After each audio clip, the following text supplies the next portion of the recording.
Je vais d'abord quelques annonces. Aujourd'hui, le quatrième dimanche après Pâques, demain lundi de la féerie, en certains lieux, la Bienheureuse Vierge Marie, médiatrice de toutes les grâces. Encore Notre-Dame du Sacré-Cœur, Notre-Dame du Cœur de Jésus. Notre-Dame de Lyon, c'est en Argentine. Mardi, Saint Grégoire de Nazianze, évêque et docteur, ça veut dire père de l'Église plutôt. Mercredi, Saint Antonin, évêque et confesseur. Mémoire de Saint Gordien et Pémaque, martyr. Jeudi, Saint Philippe et Jacques, Jacques le mineur, cousin de Jésus, évêque de Jérusalem, apôtre. Tous les apôtres sont martyrs, donc on n'ajoute plus apôtres et martyrs. Comme vous savez, Saint Jean n'est pas mort martyr, mais il a subi le martyr et a été sauvé miraculeusement par la prière de la Sainte Vierge Marie. Vendredi, Saint Nérée, Aquilée, Domitie, Vierge et Pancrace, tous martyrs. Samedi, Saint Robert Bellarmin, évêque et docteur de l'Église. 13 mai, samedi, ce sera aussi l'anniversaire de la première apparition de la Sainte Vierge Marie à Fatima en 1917. Toujours d'actualité parce que les promesses ne sont pas encore réalisées. Donc, un pape va consacrer la Russie va se convertir. Convertir, ça veut dire catholique, devenir catholique. C'est encore une preuve que François n'est pas pape, parce qu'il a, avec tous les évêques maintenant, consacré la Russie à la Sainte Vierge Marie, et ne s'est pas converti, elle n'est toujours pas devenue catholique. Voilà, entre parenthèses. Dimanche prochain, 5e dimanche après Pâques, en France, c'est une solennité de Sainte Jeanne d'Arc, éventuellement. Ce qui est curieux ici, selon ce livre, c'est la solennité, quoique ça peut être la solennité le dimanche après. Le 20, il n'y a rien qui empêche que ce soit le dimanche après, parce que normalement, la solennité d'une grande fête se fait dimanche le plus proche, le plus près. Et comme vous savez, la fête de Sainte Jeanne d'Arc, c'est le 30 mai. Bon, peut-être c'est une faute, je n'ai pas encore étudié la chose.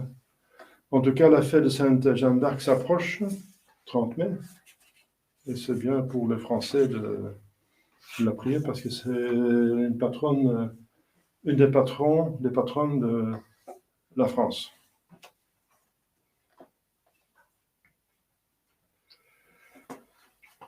Voilà, donc l'évêque Monse Madrigal est venu de Mexique, il fait une tournée en Europe, il a confirmé 4 personnes qui étaient prêtes à le faire ou recevoir plutôt. Il y a eu 2 confirmations sous condition, ça veut dire que ils ont été confirmés nouveaux ordos, mais comme vous savez, les confirmations nouveaux ordos sont au moins douteux, et de plus que le temps passe, de plus qu'ils sont douteux. Pourquoi les confirmations sont de plus en plus douteuses? Parce que justement, ça doit être fait par un évêque valide. Au début, tous les évêques étaient valides parce qu'ils sortaient de l'ancienne Église, la vraie Église catholique. Et après, au fur et à mesure qu'il y a eu des ordinations, des sacres novos ordo invalides, donc il y a des évêques maintenant, presque tous les évêques et les prêtres sont maintenant invalides. Donc, déjà au début, la confirmation était douteuse à cause de la matière. La matière, c'est normalement, selon la tradition, l'huile d'olive, et pas une autre. C'est statué par les pères de l'Église qui disent que notre Seigneur Jésus-Christ, justement, il a déterminé cela quand il a organisé l'Église entre sa résurrection et son ascension. Les Actes des Apôtres disent qu'il était encore 40 jours avec ses disciples pour parler du règne de Dieu, donc l'Église. Voilà. Donc il faut absolument l'huile d'olive, et dans Novos Ordo, il y a marqué, vous pouvez utiliser l'huile d'olive ou toute autre huile végétale. C'est horrible. En plus, j'ai eu une discussion avec Michael Davis quand j'étais supérieur à la Hollande, et il me disait, oui, mais non, le pape peut changer la matière de... Alors, le grand liturgiste, encore, il se trompe. Bien sûr, un pape ne peut pas changer la matière que notre Seigneur Jésus-Christ a déterminée. En tout cas, il est allé chercher, creuser, il a dit, oui, vous avez quand même raison, pour une autre raison, c'est que j'ai trouvé que ce n'est pas le pape qui a mis cette clausule, toute autre huile, mais c'est un cardinal. Donc c'est totalement invalide, bien sûr. Un cardinal, selon lui, ne peut pas changer la matière d'un sacrement. Ce que j'ai appris, c'est que même un pape ne peut pas changer la matière d'un sacrement. Sinon, on pourrait, comme les nouveaux ordistes le font en Amérique et en Afrique, il y en a qui consacrent avec du manioc et de lait de coco, parce qu'il dit que Jésus était venu en Afrique, il aurait pris de noix de coco et du manioc, bien sûr. Et en Amérique, il y en a qui consacrent avec des chips et de Coca-Cola. Enfin, il y en a. Hein. Parce que justement, Jésus-Christ, s'il était venu en États-Unis à l'époque, enfin, à cette époque, il aurait pris le Coca-Cola et les chips. Voilà. Donc, voilà. Donc, c'est n'importe quoi. Mais ce n'est pas corrigé par Rome. Hein. C'est des abus, je parle des abus qui étaient déjà en vigueur l'autre millénium, n'est-ce pas? La fin des années 90. J'ai fait toute une documentation de toutes les erreurs, mais maintenant j'ai arrêté parce qu'on ne fait plus rien d'autre. Ça suffit, n'est-ce pas? Une seule hérésie suffit pour rejeter tout le bazar. Il ne faut plus aller creuser dans le fumier, n'est-ce pas? Une fois qu'on a compris qu'il y a une seule hérésie, déjà ça suffit. Non, pour un catholique. Pour un catholique, ça devrait suffire. On ne peut pas accepter les hérésies. Alors, donc, c'est pour ça qu'il y a donc des doutes sur tous les sacrements finalement qui ont été donnés après le concile, le conciliabule plutôt. Le conciliabule, c'est un concile d'hérétiques et de schismatiques. Donc ce conciliabule, il faut refaire les sacrements, sauf ceux qui pourraient être valides comme le baptême jusqu'à un certain moment, le mariage, si par ailleurs il y a toutes les conditions, bien sûr, le mariage peut être valide encore. Mais les autres sacrements, donc, commencent à dégringoler. Et la Fraternité Sapientis, qui s'est liée à cette secte, n'est-ce pas, de Rome, qui, selon la Sainte Vierge Marie, est le siège de l'Antéchrist, le pape perdra la foi et viendra le siège de l'Antéchrist, mais on constate. Et selon un Illuminati récemment converti, c'est le centre spirituel des Illuminati pour Rome. Voilà, bien sûr, le siège de l'Antéchrist, il ne faut pas chercher ailleurs. Mais la fraternité qui s'accroche à ce satanisme, n'est-ce pas, l'antéchrist, eh bien, elle dégringole avec. Hein. Avec maintenant ce évêque Wonder qui n'est pas évêque, consacré Novus Ordo, et donc qui ne fait plus des choses. Ça, c'est vraiment encore une dégringolade énorme. Donc, l'évêque, il est retourné, il a dit qu'il m'a invité pour venir à la fête de Christ roi en Mexique, parce qu'il va inaugurer une nouvelle église où il y a place pour 1000 personnes. C'est un peu plus qu'ici, apparemment. Ça dépend de la générosité des gens. Hein. La générosité des gens. Mais je remarque que là où il y a eu des martyrs, il y a beaucoup de fidèles catholiques, ça veut dire septvacantistes. C'est curieux. Cet évêque a une famille de Christéros, des martyrs de Christéros. Il y a des milliers et des milliers de martyrs au début du XXe. La plus grande concentration, n'est-ce pas, des catholiques, donc de septvacantistes, un septvacantiste tout simplement catholique. Celui qui n'est pas septvacantiste est schismatique parce qu'il accepte un antipape. Voilà. Il faut dire les noms avec leur nom, les choses avec leur nom propre.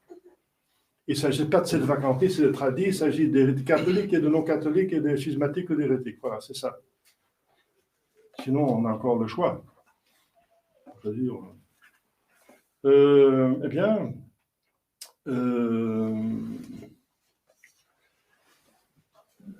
donc l'évêque a demandé de venir pour assister à l'inauguration de cette église.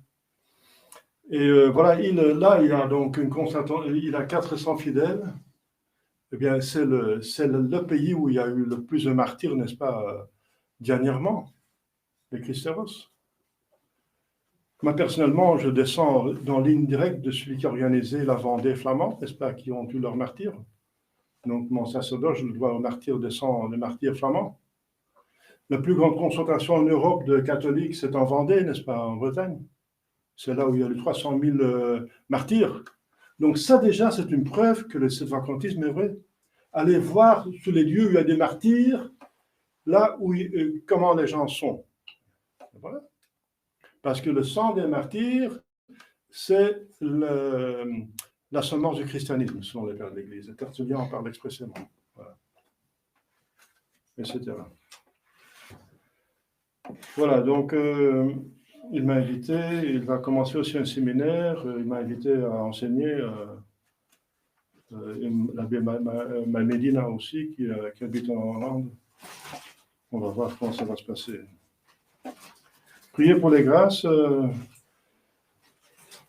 j'espère que l'Église, la vraie Église, remonte, enfin, rayonne. Nous sommes très petits, réduits à une petitesse quantitative au minimal et possible pour encore exister, tout justement. L'embryon, n'est-ce pas, de la femme enceinte, Apocalypse 12, il y a une femme enceinte. Un embryon, c'est le plus petit homme qui existe, mais qui va régner des peuples avec un sceptre de fer. Un peuple. C'est la prédiction, la prophétie de Fatima. La Russie se convertira. Voilà, chers fidèles, prions pour ces grâces. Au nom du Père et du Fils et du Saint-Esprit, ainsi soit-il. Il faut dire un mot de cet évangile d'aujourd'hui, qui est une préparation à la Pentecôte. Il y aura plusieurs évangiles qui vont parler du Saint-Esprit. Alors, le Saint-Esprit n'est pas assez connu, et c'est le plus proche, le plus important, finalement, actuellement. Parce que Jésus dit, notre Jésus dit, je m'en vais et je vous enverrai le Consolateur. Mais le Consolateur, c'est une troisième personne de la Sainte Trinité, comme notre Jésus-Christ lui-même. Il n'y a pas une personne qui est plus grande que l'autre. Toutes les trois personnes sont Dieu, un seul et même Dieu. Alors, le Saint-Esprit, il habite parmi nous et même en nous, plus fort que ça. Quand Dieu est venu sur terre, il n'a pas directement habité en nous. Il a habité parmi nous. Emmanuel, ça veut dire Dieu est parmi nous. Mais le Saint-Esprit habite en nous, c'est plus fort. En nous. Pourquoi? Mais bien parce qu'on est dans l'état de grâce. C'est ça l'état de grâce. L'état de grâce qu'on reçoit par le baptême, et le baptême qu'on reçoit par l'application de la croix. Donc il fallait d'abord la croix, la passion, donc Pâques, avant que Pentecôte puisse arriver, il fallait d'abord Pâques, la rédemption, faire payer la dette, ouvrir le ciel, rétablir l'amitié de Dieu avec nous et nous avec Dieu, n'est-ce pas? C'est ça l'état de grâce. L'état de grâce est une situation d'amour, d'amitié avec Dieu. C'est magnifique, parce que l'amour unit. Et dans l'esprit, c'est plus intense que dans la matière, bien sûr. L'esprit est plus fort que la matière. Et l'amour est fondamentalement spirituel. On ne voit pas l'amour. Ce n'est pas sensible. Ça s'exprime sensiblement, mais ce n'est pas quelque chose de sensible. On ne peut pas montrer l'amour. Montrez-moi votre amour. Vous avez pour moi. On le montre par les faits, par les actes. Comme Jésus dit, si vous m'aimez, vous gardez mes commandements. Voilà. Mais l'amour, lui, c'est spirituel. Donc, il s'agit surtout de l'âme. De l'âme. L'âme qui... voilà. Donc, il s'agit de l'âme. Nous devons plus vivre avec l'âme qu'avec le corps. Le monde dit le contraire. Oubliez votre âme et jouissez de votre corps. Manger, sexe, le confort moderne, tout ce que vous voulez, n'est-ce pas? Jouissez du corps de manière même illicite, jusqu'à l'absurde, jusqu'à les péchés qui crient vengeance. Jouissez de votre corps. Mais non, le corps, qu'est-ce qui va s'arriver avec le corps? Eh bien, il va finir dans un tombeau, il va pourrir, n'est-ce pas? Donc, l'âme est beaucoup plus importante, l'âme est immortelle. Et c'est l'image de Dieu. Nous sommes créés à l'image de Dieu. C'est quoi cette image de Dieu? Bien, c'est l'âme. Parce que Dieu est esprit, l'âme est esprit. Dieu est Père, Fils et Saint-Esprit, eh bien, nous avons intelligence, mémoire, volonté. C'est ça l'image de Dieu en nous, n'est-ce pas? Naturel. Tout homme a ça, même un homme par un état de grâce, à ça. Mais en plus, au niveau surnaturel, nous avons encore plus, n'est-ce pas? Nous avons vraiment la participation à la vie divine par la foi, l'espérance et la charité. Dieu, Père, Saint-Esprit. Foi, espérance, charité. Donc, il faut vivre avec la foi, l'espérance et la charité. C'est ça la vie de votre âme qui est la plus importante, qui est immortelle. Le corps s'en va, n'est-ce pas? Le diable et le monde dit occupez-vous de votre corps et vous pourrez être avec des choses qui vont pourrir, n'est-ce pas? C'est pas beau un corps à voir dans un tombeau, n'est-ce pas? Eh bien, c'est là où il va finir si les gens ne font pas incinérer ou qu'ils ne meurent pas dans la mer. Ils vont jeter dans la mer, mais dans la mer, il y a la même chose qui arrive. Ils ne mangeaient pas les poissons, c'est tout. Alors, donc, il faut vivre avec l'esprit, avec l'âme, avec ce que nous sommes. Moi, je suis âme. La preuve, c'est que quand je meurs, mon corps s'en va et je ne suis pas dans le corps. Hein. Mon corps, c'est plus moi, c'est le corps. Le moi, c'est l'âme qui continue à vivre. Moi, c'est mon âme. Ne vous faites pas tromper. Encore, c'est une tromperie, n'est-ce pas, de vous occuper trop de votre corps. Bien sûr, on est sensible, l'intelligence, l'âme fonctionne par le corps. Mais c'est un moyen, ce n'est pas un but. Le but, c'est que l'âme va au ciel. Et alors le corps va le suivre à la résurrection. Donc, soignez votre âme. Si vous aimez votre corps, soignez votre âme, parce que votre corps va suivre votre âme. Votre âme va aller au ciel et votre corps va aller au ciel. Et votre âme va en enfer, enfin, votre part, je veux dire, si une âme va en enfer, c'est le corps qui va suivre en enfer. Donc, c'est l'âme qui est le locomotif. L'autre sont des wagons, n'est-ce pas? Occupez-vous de locomotif, n'est-ce pas? Sinon, le train va dégringoler. Hein. Donc, il faut s'occuper de son âme. Et s'occuper de son âme, c'est intelligence, mémoire, volonté. L'intelligence est faite pour la vérité. Allez déjà vérifier la vérité. Donc, pour vérifier la vérité, il faut bien s'occuper des sens, extérieurs et intérieurs. Donc, il faut bien observer. Et ne vous faites pas tromper par la télévision, par des médias qui vous proposent des images que vous n'avez pas faites, n'est-ce pas? Qui peuvent être truquées, n'est-ce pas? Qui sont souvent truquées et manipulées pas complètes. Donc, voilà. Donc, l'intelligence est faite pour la vérité, et la vérité, c'est la correspondance de mon idée et la réalité. Donc, occupez-vous de la réalité. Observez par vous-même. Allez voir par vous-même, écoutez par vous-même, réfléchissez par vous-même. Donc, nos sens, s'ils sont bien utilisés, n'est-ce pas, sont infaillibles, les saint Thomas, à condition qu'ils sont bien, pour vous vérifier bien. Pas comme, n'est-ce pas, le pourri, n'est-ce pas, l'abominable Descartes qui dit je doute de tout. Eh bien, Aristote, qui a établi la vraie philosophie, il dit que c'est une folie de douter de l'évidence sensible. C'est une folie. Donc, je vois la chose, je l'entends, je peux la goûter, je vérifie, je suis bien réveillé, donc voilà, je ne peux pas douter qu'il y a ici un pupitre, etc. Et on peut encore utiliser des instruments scientifiques, alors ça devient la science, qui doit porter à la vérité. Et on s'occupe surtout des hypothèses. Les hypothèses ne sont pas des choses vérifiées, c'est encore l'imagination. Le Big Bang, c'est une hypothèse, n'est-ce pas? L'électricité, c'est une hypothèse, n'est-ce pas? L'atome, c'est une hypothèse. Ce sont deux hypothèses qui pourraient être bien, mais c'est jamais prouvé. Eh bien, on enseigne dans les écoles surtout les hypothèses. Le Big Bang, ça, c'est vraiment un dogme. Mais ça n'a jamais été prouvé. Ce sont des hypothèses. Alors, donc, l'essence, n'est-ce pas? C'est la première certitude qui est à l'image de Dieu, n'est-ce pas? Qui est réalité? Dieu est réalité. Il dit, je suis qui suis.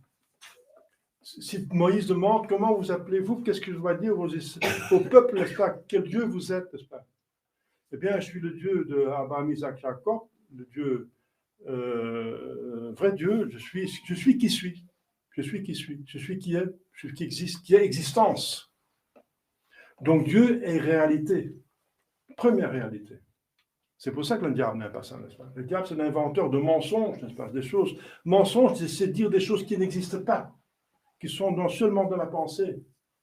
Donc, faites attention. Donc d'abord, les sens extérieurs. Utilisez vos sens extérieurs par vous-même. Et ensuite, les sens intérieurs. C'est encore plus important parce que les sens intérieurs, oui, mais j'utilise mes sens extérieurs. Je regarde la télévision, Internet, c'est pas mes sens intérieurs. Oui, mais vos sens intérieurs sont terrorisés. Parce que les images, n'est-ce pas, sont proposées par la télévision et les écrans. Vous ne faites plus vos propres images. À l'époque, on lisait un livre. Il n'y avait pas de temps d'image. Très peu d'illustrations qui ne bougeaient pas. Alors, on était obligé de se construire soi-même l'idée, la chose, n'est-ce pas, le concept enfin, par l'imagination. Il fallait faire travailler son imagination et on était actif. Et maintenant, vous êtes déterminé, les médias sont entrés dans votre sanctuaire, n'est-ce pas, votre âme, dans votre cerveau, n'est-ce pas, qui est le plus important de votre âme, c'est votre intelligence et volonté. La volonté suit l'intelligence. Parce que la volonté ne peut pas vouloir ce qui n'est pas connu. Donc d'abord l'intelligence et ensuite la volonté, c'est votre sanctuaire. Eh bien, les médias sont entrés là-dedans. Ils vous donnent les images déjà faites. Il ne faut pas plus les construire vous-même. Donc, vous devenez très passif, n'est-ce pas? On devient très... et les choses du corps, parce que ça vient du corps encore. Hein. Les images sont sensibles, donc ça vient du corps. C'est proposé par le cerveau, le sens intérieur. N'est-ce pas? Eh bien, si quelque chose de matériel, on n'utilise pas, eh bien, ça diminue. Comme les muscles. Si on n'utilise pas les muscles, on va affaiblir les muscles. C'est une loi.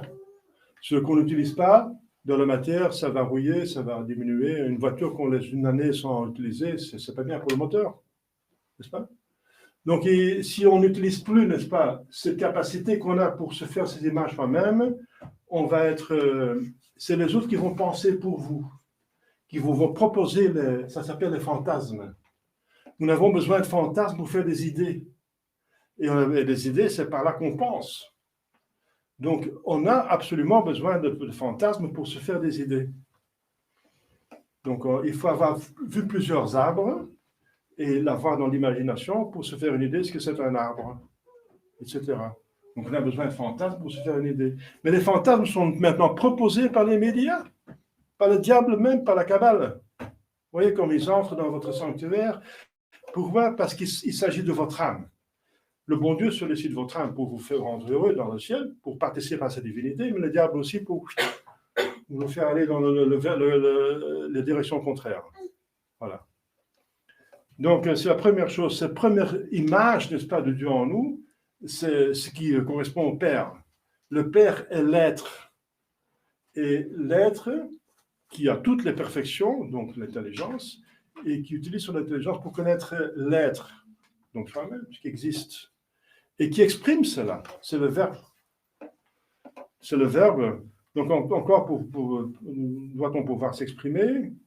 Et c'est vrai que la langue montre l'âme d'un peuple.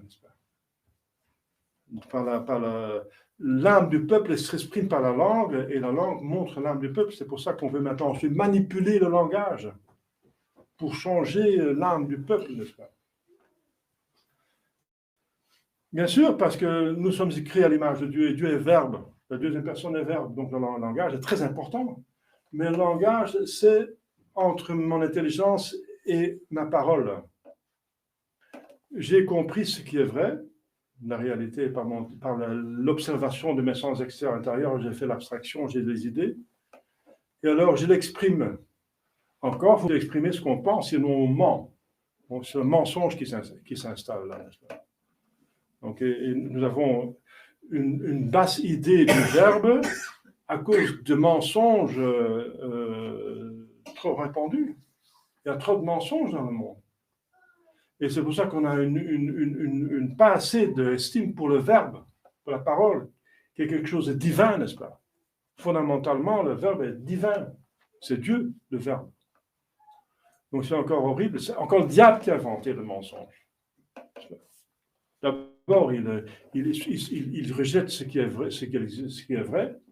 Il s'imagine un monde qui n'est pas là. Il se fait Dieu, n'est-ce pas? C'est imaginer. Ensuite, il ment, n'est-ce pas?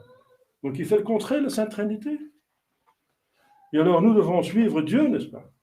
Il faut s'occuper de la réalité, pas vivre dans son monde imaginaire qu'on se construit, n'est-ce pas? On peut avoir des idées, mais pour les réaliser en réalité, sinon c'est stérile. Ça ne vaut pas la peine de penser à des choses qui sont irréalisables. Il faut avoir l'art de vivre. Pour vivre heureux, il faut avoir des idées qui sont réalisables. Si on s'occupe des choses qui sont réalisables, on va être frustré, on va être malheureux. Donc, occupez-vous de la réalité, même si vous avez des idées, des fantasies, des imaginations. C'est comme un architecte, n'est-ce pas, qui s'imagine une maison pour réaliser. Pour la réaliser. C'est la réalité qui compte. Alors, donc, utilisons nos sens extérieurs et nos sens intérieurs. Lisez plutôt que de regarder des films et des images. Sinon, ça va être vraiment des belles images. Hein. Et ensuite, le raisonnement. Ce qui est donc infaillible, qui donne vraiment la vérité, vraiment le rocher, n'est-ce pas? C'est l'évidence des sens extérieurs. Mais encore une autre source de vérité, absolument vraie, n'est-ce pas? Infaillible selon saint Thomas, au niveau naturel. C'est le raisonnement. Le raisonnement, n'est-ce pas? Si le raisonnement est étanche, s'il est logique, et on part des données de la réalité, n'est-ce pas? Et on va raisonner ce sujet, et le raisonnement est bon, selon la logique, la conclusion est infailliblement vraie. Infaillible. Si le processus est correct, si on a avec soin observé extérieurement, on l'a gardé dans la mémoire sensible, on a proposé à l'intelligence, on a pensé à ce sujet, et on a fait un raisonnement étanche, alors on arrive à une conclusion infaillible. Et ça encore, c'est mis entre guillemets par la franc-maçonnerie. Vous êtes à la recherche de la vérité, vous n'allez jamais la trouver. Il faut douter de tout, n'est-ce pas? Même de son propre intelligence. Et alors, si notre intelligence ne fonctionne plus, n'est-ce pas? On est fichu, n'est-ce pas? On ne sait plus quoi choisir. Parce que la volonté doit faire un choix. Alors, on va choisir quelque chose qu'on ne sait pas ce que c'est vrai. Alors, c'est n'importe quoi. Alors, on tombe dans n'importe quoi. Alors, on a le choix de faire tout ce qu'on veut. Voilà, c'est ça. Voilà. Alors, c'est le protestantisme. Luther a dit que l'intelligence humaine est capable de rien. Il a dit c'est la femme publique, je ne vais pas dire le nom, c'est une femme publique l'intelligence. C'est-à-dire qu'elle est capable de rien faire de sérieux, n'est-ce pas? Donc c'est pour ça qu'il ne voulait pas faire la théologie. Il faut seulement croire, dit Luther. Mais croire, même si c'est absurde, on croit, parce que ça vient de Dieu. Mais comment prouver que ça vient de Dieu? Et en plus, ça vient de Luther, parce qu'il a rejeté Jésus-Christ, qui dit qu'il va bâtir son église sur le pape, etc., sur l'église, sur le sacrement. Il rejette les choses dont c'est Jésus-Christ. Donc, deuxième source de certitude qui est l'image de Dieu en nous, n'est-ce pas? Parce que Dieu est vérité, réalité, c'est le raisonnement. C'est le raisonnement étanche. Donc, apprenez à raisonner convenablement, n'est-ce pas? Et si on raisonne convenablement, et tout le monde peut raisonner convenablement, c'est une question de bon sens. Et bien après, on arrive à une vérité. J'ai vu plusieurs fois des gens, j'ai raisonné avec des gens, par exemple, c'est dans la tradition de l'Église. La tradition est infaillible. L'hérésie vous met dehors de l'Église. Voilà, c'est une vérité. Vatican II est certainement hérétique. C'est un peu prouvé aussi. Parce que vous constatez, vous pouvez vérifier les textes sur Internet, sur Vatican, le texte même, ils disent qu'il y a des éléments de vérité dans toutes les religions. L'Écriture sainte dit qu'il n'y a pas de vérité dans l'autre religion, qu'il n'y a pas de salut dans les autres religions. Il n'y a que le salut en lui. Donc c'est contradictoire. L'hérésie, vous pouvez voir, c'est dans tous les livres de théologie et de catéchisme, c'est une contradiction avec les révélations. Donc Vatican II est certainement hérétique. Donc Vatican II, mais en dehors de l'Église. Eh bien, en dehors de l'Église, c'est en dehors de l'Église. Et donc, comment quelqu'un qui est en dehors de l'Église peut être chef, tête de l'Église? C'est absurde. C'est absurde de dire que quelqu'un qui est hérétique, qui a accepté Vatican II, est encore pape, n'est-ce pas? Donc, c'est étanche, ce raisonnement. Et encore, on le dit aux personnes, ils peuvent vérifier les sources, le raisonnement est étanche, la conclusion est donc certaine, mais encore, ils doutent de la conclusion. Mais c'est vraiment, excusez-moi, c'est rendre le bon Dieu ridicule. qui vous a donné une intelligence, pas un instrument ridicule, n'est-ce pas? Si le bon Dieu fait des choses, il les fait bien. Il vous a donné un instrument pour connaître la réalité, alors ça marche. Ça marche. Donc acceptez-le. Ne n'ayez plus de doute. De douter de quelque chose qui est certain, c'est déclarer que votre intelligence est folle. Vous êtes fou. Vous n'êtes pas capable. 1 et 1 est 2, donc 2 moins 1, c'est 1. Mais je doute quand même. Pourquoi? Parce que j'ai envie de douter. Le doute, c'est un principe. C'est un principe de Descartes, n'est-ce pas? Du diable. Il doute de la vérité, bien sûr.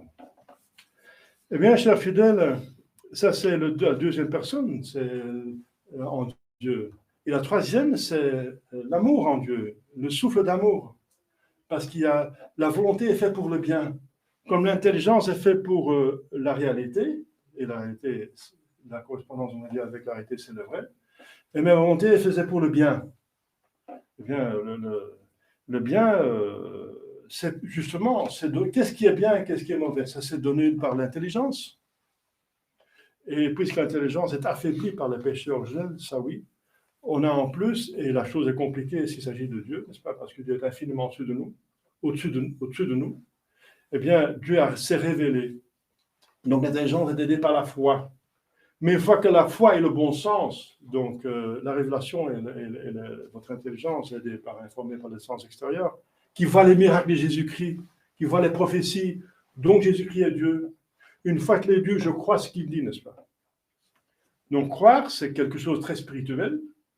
C'est très spirituel, croire. Parce qu'accepter qu'en vérité, ce qu'on ne voit pas, ce qu'on n'entend pas, que ce qu'on ne peut pas vérifier, ce qu'on ne sent pas, et ce qui n'est pas sensible.